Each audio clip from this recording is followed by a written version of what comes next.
Welcome everybody to this Fleet Forum Wednesday webinar. I hope you can all hear me loud and clear. It's good to see we have already quite a large number of people online.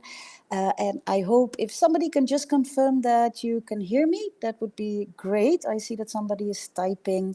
And that also gives us a couple of minutes, well, not a couple of minutes, but a minute to wait for other people to show up in this Wednesday webinar, where we are going to talk about data analysis, the do's and the don'ts. For those who don't know me, for those who's it's your first time maybe at this webinar, my name is Roos van Stijn. I'm the Development Director with Fleet Forum. And in this 30 minutes, we're gonna talk about data analysis. I will be talking for about 15 minutes, and we will leave some time at the end where you can ask your questions. I see that already quite a number of you are introducing themselves. That's good. Good to see that we have a lot of people attending. Now, if you have a question, you can post it in the chat. And in the chat box, you see a little icon with a question mark. Now, if you have a question, write it in the chat, then click on that question mark icon, and then I can pick it up later, and then I can sort of display it on the screen. So that's how we're going to do it.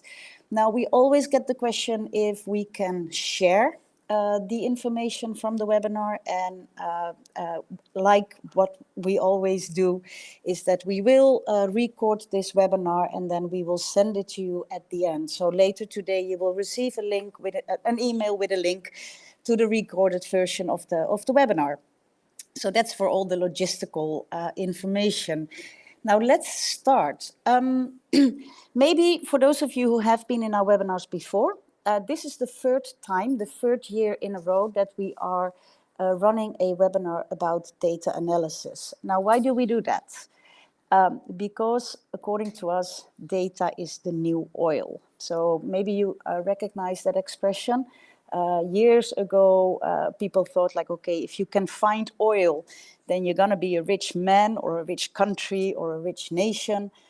Nowadays, a lot of the value lies in data, and that is also true for fleet managers. If you are a fleet manager, then data will be your new oil, because with data, you can do a lot of stuff. Now, let's look into that. So maybe in the chat box, write down what you think that you can do with the data that you collect from your fleet. Just give me your ideas about what you do with the data that you collect every month maybe, or every year. So I already see George writing down budgeting. Yes, you can definitely do your budgeting with it. Planning, yeah. Also your planning. You use your data. Yes, Moses, thank you very much. Decision making. Decision making is a very important thing that you can do, and you need your data for it. I also see controlling, planning, making adjustments. So you can use your data to see if what you are doing, if that's correct. And here are some, I see that there's quite a lot of ideas what you can do with your data. So yes, you can do your planning. You can you can look at solutions maybe for potential problems that you have or challenges. You use your data to analyze your problems or your challenges, and then come up with solutions. But also, and I like that somebody was mentioning it, you can use data for decision making. Decision making, for example, about whether you want to buy vehicles or lease vehicles, or whether you have to dispose vehicles, all these types of business decisions that we need to make every day or every month, you need to use your data for it. Now, as fleet managers, why do we need the data? Well, that is because we want to run a sustainable fleet. And maybe you have heard the term sustainability a number of times, and we often use it in relation to environmental sustainability, so to reduce the negative impact that our fleet has on the planet and on the climate. But of course, also we have to look at the sustainability of our people. So how do we work with our drivers? What is the performance of our drivers? Are we involved in a lot of crashes? How do we avoid being in those crashes? And the last part of sustainability is financial sustainability. So do we run our fleet in the most cost efficient and effective way? So those three elements, people, planet, and profit, that's what we refer to as sustainability. And running our fleet, we have a lot to do with that. So, and data can definitely help us. Now, looking at the data process, what you see is a schematic overview of how we would advise to organize your data process. Is first you have to identify the needs, right? So what are your needs for data? And the needs need to be defined, they need to be realistic, and they need to be achievable. So the needs could be in the form of, okay, I want to reduce my costs, or I want to get insight in my costs.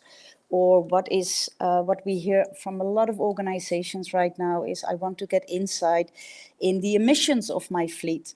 And of course, you need to define that, and then you need to make that need realistic, and then you also need to make that achievable.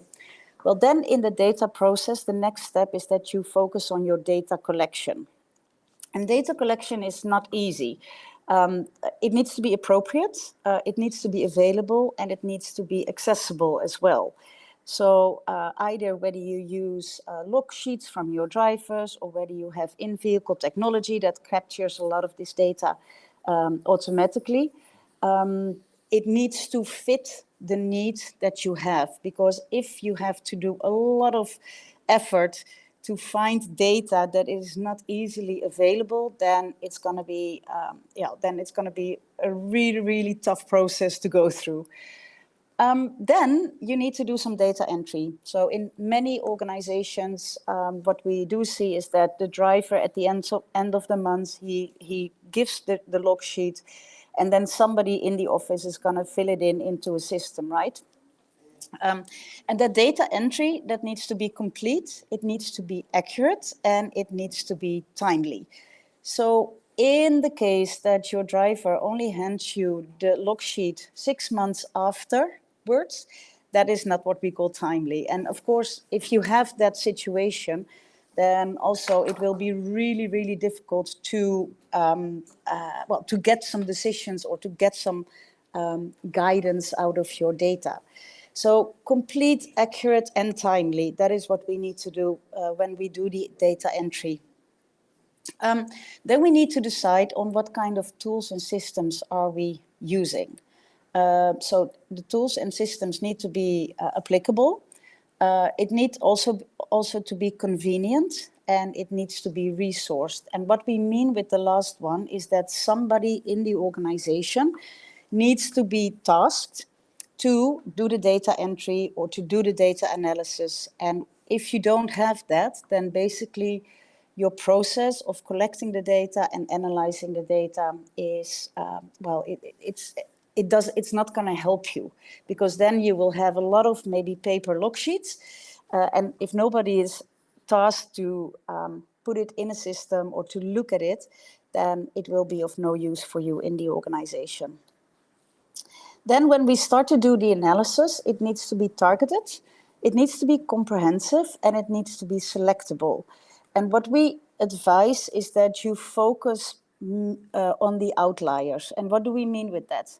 Now, let's say that most of your vehicles have a fuel consumption of 12 liters per 100 kilometers, right? That's, I think, a sort of realistic target to have. Then what you want to do is to focus on the vehicles that have a fuel performance of either much higher, to see, okay, what is causing this vehicle to use many, many more liters of fuel every month. Or you want to focus on the ones that are much lower, but you don't want to spend your time on the ones that are around that 12 liters per 100 kilometers, because you only have so much time and you just want to focus on the ones that are either far out of the average, on the higher side and on the lower side. And then, of course, the most important step in the data process is that you want to take some management action. And the management action needs to be responsive, it needs to be relevant, and it needs to be proportionate. And what do we mean with those three keywords is that the management action needs to take place after you've done the analysis, so it needs to take place immediately after. It needs to be relevant, so it needs to be linked to your findings from the analysis, and it needs to be proportionate. And that goes back to what I was just saying, like if you, let's take the example of the fuel consumption again. If you have if your average fuel consumption is 12 liters per 100 kilometers, then you will not spend a lot of time proportionate on the drivers that are using 13 liters per 100 kilometer, right? So you want to proportionate the attention that you give to the data or the information that you get from the data. So, and then of course, the management action goes back into the needs, and then we're gonna follow this process again. So it is an ongoing process, and based on the actions that you get from your analysis, that you turn into management actions, it will feed back into your needs again. And of course, if you see that at some point all of your drivers are having the same, more or less the same fuel consumption, then what you can do is sort of, you can change your needs and say, hey, well, if we are able to manage 12 liters per 100 kilometer, then now let's focus maybe at 10 liters per 100 kilometers, because that will then reduce A, our emissions, and B, it will also reduce the cost that we have for our fleet, right? So that's how you can use the data process in your management cycle of plan, do, check, and act. Okay, I hope that this makes sense. Now, let's see some of the do's and some of the don'ts with data analysis and data collection and the whole process of data, turning data into information. Now, the first tip that I would like to give you is don't collect data for the sake of collecting data. Really make choices in what you are collecting. For those of you who were in our webinar last week, where my colleague Paul was talking about setting smart goals, he also pointed out that in order to that you cannot focus maybe on everything at the same time. So maybe if your objective now this year is to work on your emissions or to get insight in the emissions of your fleet, then collect the data that gives you information about that. And don't say, oh, well, I want to collect all the data and I'm not going to do anything with it. People, don't like that. People think then that you are wasting their time. And it also will not help you in emphasizing the importance of having the data and turning the data into information. So tip 1, don't collect data for the sake of collecting data.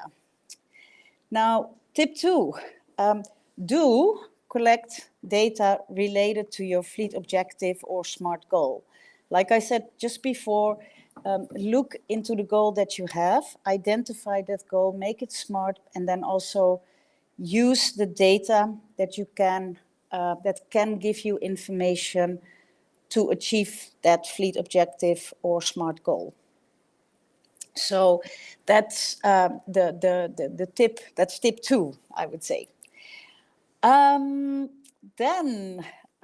don't introduce data without context.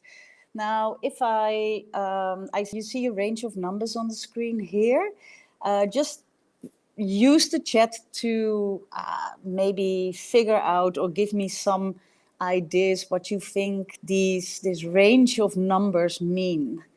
What do you think? So you see 300, 250, 700, 350, 270, 310, 950. So what kind of data could this be? I'm going to give you, it could be anything. Yes, thanks, Mohammed. Perhaps kilometers, yes. Kilometers covered, mileage, 700 and 950 liters of fuel, simply numbers, and liters of fuel per month. Yeah. So basically what Mohammed was saying, and also I think what Carlos is saying, the number of apples delivered. Yes, it could be anything, right? And we don't get any information from this. It is not specific. It is not saying anything. We can't even say if it is good or bad. Even if we would say, this is somebody was mentioning the fuel consumption per month or the liters of fuel per month. We cannot say anything. We only can say, well, then in the first month we were using 300 liters, in the second month 250, in the third month 700, etc., etc. But it doesn't give us any information whether we are doing a good or a bad job. So it's just figures. Yes, Ali, it's just figures. And in order for us to put meaning to it, we need other figures. So, for example, we need to put that in relation to the kilometers that we were driving, because maybe in the third month, where we had 700 liters of fuel, and in the last month, 950, we had many, many more kilometers. So we need to put it into context, and we need to make sure that the numbers that we produce or the data that we produce, it gives us context about the operation, it gives us context about our safety records, it gives us context about how efficient we were, and not just giving this to our stakeholders, because like Nezar is mentioning, it is confusing and it must be much more detailed. Yes, so don't introduce data without the context. Then what you need to do is tell a story with your data. Now, for example, I know that many of you are sometimes struggling with last-minute requests, right? Where staff will come into your office or send you a booking request and say, "Oh, I need a vehicle and I need it now," and they plan their trips at the very, very last minute. Now, let's say that you want to have some actions to reduce that. Then in order to convince your management that investing in time management is a good idea and that is a good action, you want to tell a story. So what I've compiled here is the percentage of last-minute requests from January to December. And I've put that against the total number of trips. And then what we see is that in January we had 18% last-minute requests, and then going down, and we had a bit of a bad month in September. But in December we brought it down to 2%. And what I did, and this is what I mean with telling your story, is that you can put a little bit of text with that, where you said, well, our actions to reduce the last-minute requests do pay off. And we have seen a 400% decrease in the last 12 months. And this results in savings of 11K, 11,000 US dollars. Now, that makes a story to the stakeholders that are reading your report. So they don't see just a downward trend, but they also do see what that means in the total. So the 400% decrease. And they do see what it means in terms of savings. So do tell stories with your data so that your stakeholders will understand that what you do is paying off, or what you do or how the fleet is performing is giving you a challenge, right? Then maybe the most important one, don't lose focus. There is a lot of data out there, and sometimes people are talking about data overload or information overload. And what I would like to advise to you is, if relating to the goals that you have, that you work with that data, and that you focus on that data, and that you make sure that, that you tell your stories using that data and turn it into information. So don't lose focus by giving a lot of additional data and a lot of additional information, because it will confuse yourself and it will confuse your stakeholders who are reading your reports, who are using or making decisions based on the information that you provide them. Now, do prioritize your goals. So instead of losing focus, prioritize your goals and use the data that you have, that you need for that, and make sure that you get that data.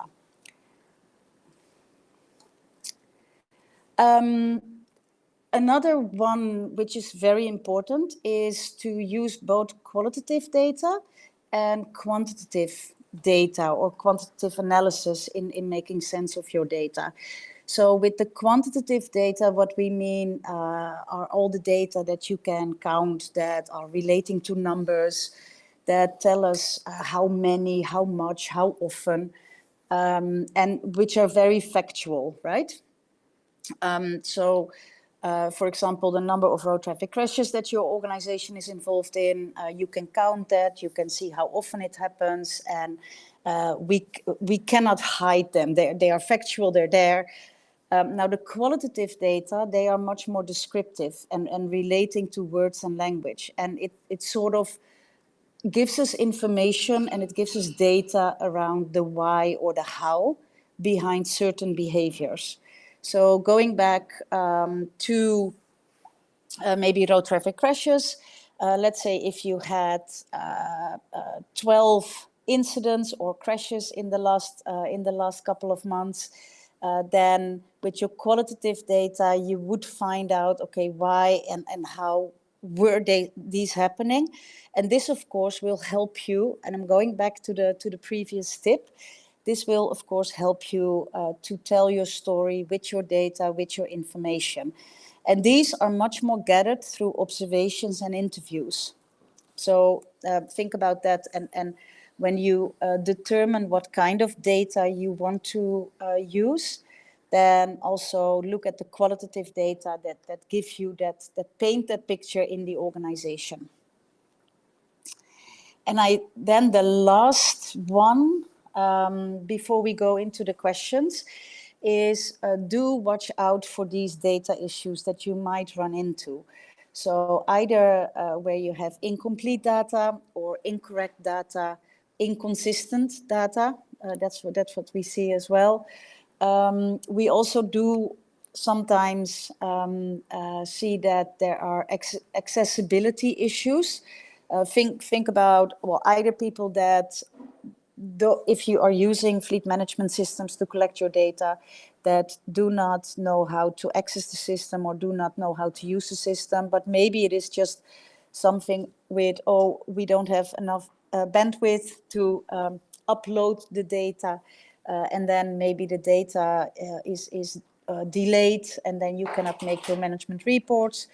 Improper data management, where log sheets are not used to fill in the fleet management or to feed the fleet management system. And more organizations need to be compliant with the privacy laws, and where you cannot use all the data that you might want to use. So look out for these data issues. These were my tips. So questions. I see that there are some questions in the, I think we have, I see that there are some questions there. So let me put it on. A question from George: how to collect data that is sometimes descriptive of the current affairs, like incidents that some people try to hide or are not comfortable sharing. Okay, so what you can do, George, is either you can run regular surveys with people where they can give you feedback on incidents that are happening on the road. Of course, if you are working in an organization where people are not comfortable sharing, then it's going to be that's going to be difficult, right? Because even a survey might not give you the insight that you have. What you can do then is that you can do observations. So, for example, let's say that people, you notice that you have a lot of incidents or you have a lot of crashes, or maybe not even a lot, but you have crashes that are where you sort of find out that people are not wearing the seatbelts. So what you can do is that every morning or randomly, you can do some spot checks, go and see when people are either arriving or leaving, if they are wearing their seatbelts. So that's sort of getting data or getting information from observation. And then you can discuss that with the people and see, okay, try to find out why, try to find out why they are doing that. So that's sort of also a data analysis through observation is possible. I see, let me see. They planned more to reduce last-minute requests by encouraging everyone to take responsibility, not use organization cars like taxis, and utilizing movements. Yeah, so that could be an action to reduce your last-minute requests. I don't think there is really a question in there. Let's see if I... Okay, testify. What do we mean by compliance issues? Well, there's more and more regulations around data capturing and around what kind of data organizations are allowed to capture. And that is either regulated by governments. So in order for organizations to to make sure that you follow the rules, that is what we call compliance. And sometimes you find that that organizations do not comply with how they collect their data. So that's why it might be good to understand in your organization what the compliancy rules are for data collection. How can we have one system that gather all the information instead of many? Well, maybe buy such a system, Hassan. That would be my answer. But no. Seriously, I think that there are a lot of good systems out there that can give you information, but still you need to gather the data, right? So you need to gather the data and then feed it into the system. And then there are systems out there that can help you to make sense of all that information. For example, if you have a fleet management system, then most of these fleet management systems can give you dashboard reports that give you at a high level information about your cost efficiency or your emissions or your safety. And then in many of these systems, you can drill down and get more details at certain levels. Now, maybe a word of caution. Any system, whether that is an Excel spreadsheet or a fleet management system, it is a tool. It's a tool to help you understand, and it is a tool to help you make sense out of all the data. It is not the solution in itself. You still need, you as a fleet manager, you need to sit, you need to look, you need to ask questions, you need to be critical towards the data that you see in front of you and the information that it gives back to you. So that's maybe my most important tip of today. I see we have one last question. Cosmos, what problems the biggest problem is that you start making decisions based on wrong assumptions or based on wrong conclusions from your data. So let's say if let's say that the driver fills in the log sheet, he hands it over to a person who does the data entry. That person makes a mistake, just a typing mistake that can happen to all of us, right? Now, then if you see that and you see, oh, this driver has used 50 liters of fuel per 100 kilometer, and based on that, you are making a decision to give the driver a word of warning, or you want to talk to the driver, then you are making a decision based on the wrong assumption, instead of looking at, okay, is there a problem with my data? So always be critical towards what you see in your data, double check, make sure that you test the data as well, to see if whether the conclusion that you make, if that is a fair conclusion. I see that it is time. It's half an hour already. I would like to thank you. I see that there is a lot of chatting going on, which is good. I think that there's a lot of expertise out of there, and I think it's great that you are sharing your knowledge as well. Thanks a lot for being at this webinar. I hope you find it useful. At the end of the webinar, you will have a 1-question evaluation. We would be very grateful if you could fill that out. And then we hope to see you in our next webinar. And let me show you what that is. That is the 22nd of February, where we will discuss 1-year fleet management in the Ukraine.